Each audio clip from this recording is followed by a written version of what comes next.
에어컨이 버튼 한 번 누르면 24시간 틀어도 전기요금이 거의 나오지 않습니다. 구독과 좋아요를 누르시면 최신 건강 정보를 보실 수 있어요. 여러분은 지금까지 에어컨을 켜는 순간부터 매달 10만 원씩 손해를 보고 있었습니다. 하지만 오늘부터는 아닙니다. 이 내용은 30년간 에어컨을 설치해 온 에어컨 기사님 이야기입니다. 국내 모든 브랜드, 모든 모델의 에어컨을 다뤄봤습니다. 고객님 집에 에어컨을 설치하러 갈 때마다 너무 안타까운 장면을 봅니다. 거의 모든 분들이 에어컨을 잘못 사용하고 계시기 때문입니다. 제가 설치해드린 고객들 중 제가 알려드린 방법을 실천한 분들은 전기세가 절반 이하로 뚝 떨어졌습니다. 지난 여름 제 고객 중 한 분은 한 달 전기요금이 28,000원밖에 안 나왔습니다. 같은 평수 같은 모델을 쓴 옆집은 12만 원이 나왔습니다. 그 차이를 만든 정확한 방법, 오늘 영상 끝까지 보시면 폭염이 몰아쳐도 전기세 걱정 없이 남들보다 훨씬 시원하게 여름을 보낼 수 있습니다. 하루 종일 에어컨을 틀어도 전기세가 절반 이하로 떨어집니다. 심지어 정부에서 주는 최대 70만원까지 받아갈 수 있습니다. 전기세가 무서워 에어컨을 껐다 켰다 더위에 잠 못 이루던 밤은 이제 그만입니다. 더 이상 전기세로 손해보고 싶지 않다면 지금 구독과 좋아요를 눌러주세요. 그리고 더위 먹고 쓰러지는 일이 없게 지인들에게도 꼭 공유해주세요. 에어컨을 아껴 쓴다고 했는데도 전기세는 더 올랐다면 당신은 지금 많은 사람들이 반복하는 전형적인 실수를 하고 계신 겁니다. 전기요금 폭탄의 진짜 원인은 사용시간이나 온도가 아니라 잘못된 습관입니다. 첫 번째 실수. 외출할 때 무조건 에어컨을 끄는 습관입니다. 집에 없는데 틀어놓는 건 낭비 아닌가요? 마트 잠깐 다녀오는데 굳이 켜둘 필요 있나요? 이런 생각 너무 당연해 보이죠. 하지만 인버터형 에어컨을 사용하는 분들에겐 오히려 전기세를 더 올리는 지름길입니다. 왜냐고요? 에어컨은 껐다 켤 때 가장 많은 전력을 소모합니다. 1시간 외출 후 돌아와 에어컨을 다시 켜면 처음 5분간 전력 사용량이 평소의 3배에 달합니다. 실내 온도가 30도까지 올라간 상태에서 다시 26도로 낮추려면 초반 몇 분 동안 실외기가 최대 출력으로 돌아가야 하죠. 마치 고속도로에서 정차했다가 100km로 가속하는 것과 같습니다.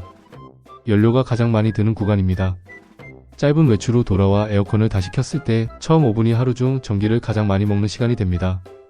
반대로 계속 켜두었을 경우 실내 온도를 유지하기 위해 실외기가 간헐적으로만 작동하므로 전기 소비가 훨씬 적습니다. 즉 외출 시간이 90분 이하라면 그냥 켜두는 게 더 절약입니다. 마트, 병원, 미용실, 산책처럼 짧은 외출은 켜두세요. 출근처럼 몇 시간 이상 집을 비울 땐 꺼도 괜찮습니다. 두 번째 실수. 제습 모드로 돌리면 전기세가 적게 나온다는 착각입니다. 많은 분들이 바람이 덜 나오니까 전기를 덜 먹겠지라고 생각하지만 냉방과 제습 모두 실외기가 동일하게 작동하며 에너지 소모량은 거의 비슷합니다. 제습은 조용하고 바람이 덜 나오는 느낌이지만 에너지 소비는 냉방과 큰 차이가 없습니다.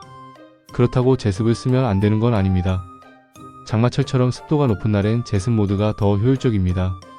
같은 온도 설정 시 제습 모드는 냉방보다 2.7배 더 많은 습기 제거 성능을 보였습니다. 비 오는 날 습한 날씨엔 쾌적함을 위해 제습 모드를 쓰세요. 포인트는 순서입니다. 처음부터 제습을 켜지 마세요. 처음엔 12시간 냉방 모드로 돌리다가 이후 제습으로 전환하세요. 이렇게 하면 냉방의 시원함은 유지되고 습도는 낮아져 뽀송뽀송한 실내가 됩니다. 세 번째 실수. 바람 방향을 잘못 설정한 경우입니다. 같은 모델의 에어컨 같은 평수의 두 집. 한 집은 바람을 아래로, 다른 집은 위로 향하게 설정했더니 한 달 뒤 전기세가 56,000원 차이가 났습니다. 대부분의 사람들은 시원한 바람이 발끝에 닿는 느낌만 생각하며 바람을 아래로 틀지만 차가운 공기는 원래 아래로 가라앉습니다. 즉 바람을 천장 쪽으로 보내야 냉기가 자연스럽게 아래로 내려와 공기순환이 원활해집니다. 그래야 설정 온도에 빨리 도달하고 실외기도 쉬며 전기세가 줄어듭니다. 그리고 중요한 것, 에어컨 주변에 가구를 두지 마세요. 에어컨 앞에 장롱이나 냉장고가 있으면 바람이 막혀 순환이 안됩니다. 바로 앞을 탁 트이게 해주세요. 작은 구조 변화 하나로 냉기 순환이 달라지고 전기세가 절반으로 줄어듭니다. 다음은 가장 강력한 꿀팁, 바로 리모컨의 마법 버튼 오토모드입니다. 이 버튼 이름은 에코, AI 지능형, 스마트 등으로 모델마다 다르지만 기능은 같습니다. 이 모드를 누르면 설정 온도 도달 후 에어컨이 스스로 전력 소모를 조절합니다. 24시간 틀어도 폭탄 요금이 나오지 않습니다. 일반 모드에선 무조건 최대 출력으로 돌아가고 온도에 도달해도 계속 같은 세기로 운전합니다. 하지만 오토 모드는 도달 후 실외기 작동을 최소화하며 전기를 아낍니다. 실내 온도, 습도, 인원수까지 계산해서 가장 효율적인 운전을 하게 됩니다. 제가 직접 설치한 두 집에서 실험한 결과 일반 모드 한 달 사용 전기세는 93,000원, 오토 모드는 57,000원이었습니다. 리모컨을 확인해보세요. 오토, 에코, AI, 스마트, 지능형, 절전이라는 글자가 있다면 바로 그겁니다. 없다면 기능 버튼이나 설정 버튼을 눌러 확인하세요. 2010년 이후 모델이라면 100% 이 기능이 있습니다. 주의할 점도 있습니다.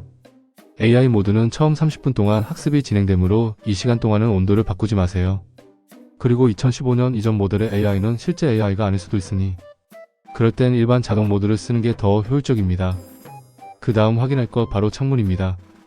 남향 창문이나 베란다 통유리를 통해 들어오는 직사광선은 실내 온도를 급격히 올립니다. 커튼 없이 에어컨을 켜는 건 냉장고 문 열어놓고 히터 트는 것과 같습니다. 햇빛을 가리기만 해도 실내 온도가 최대 3.5도 낮아집니다. 에너지 효율은 2배 이상 차이 납니다. 암막 커튼, 열차단 블라인드, 창문용 썬팅 필름을 활용하세요. 특히 오후 2시부터 오시는 햇빛 차단이 필수입니다. 그리고 마지막, 에어컨 필터를 확인하세요. 더러운 필터는 전기세를 2배 이상 올리는 주범입니다. 필터 청소만 제대로 해도 한 달에 7만원 이상 절약한 사례가 있습니다. 청소는 간단합니다. 전원 끄고 앞 커버 열고 필터 꺼낸 뒤 미지근한 물로 부드럽게 세척. 그늘에서 말린 후 완전히 마른 상태에서 다시 끼우면 끝입니다. 10분 투자로 5만원 절약, 이보다 확실한 투자가 있을까요? 2주에 한 번씩 꼭 청소해주세요. 그리고 마지막으로 정부의 에너지 바우처 제도를 꼭 활용하세요.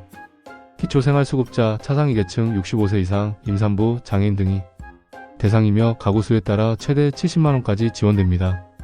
거주지 주민센터에서 간단하게 신청 가능합니다. 단순한 할인 수준이 아니라 전기세 자체가 거의 사라지는 정책입니다. 작년에도 수십만 명이 몰라서 신청을 못했습니다. 지금 바로 신청하세요. 지금까지 말씀드린 내용을 잘 따라오셨다면 당신은 이제 에어컨을 켜는 순간에도 전기세 걱정 없는 여름을 보낼 수 있습니다.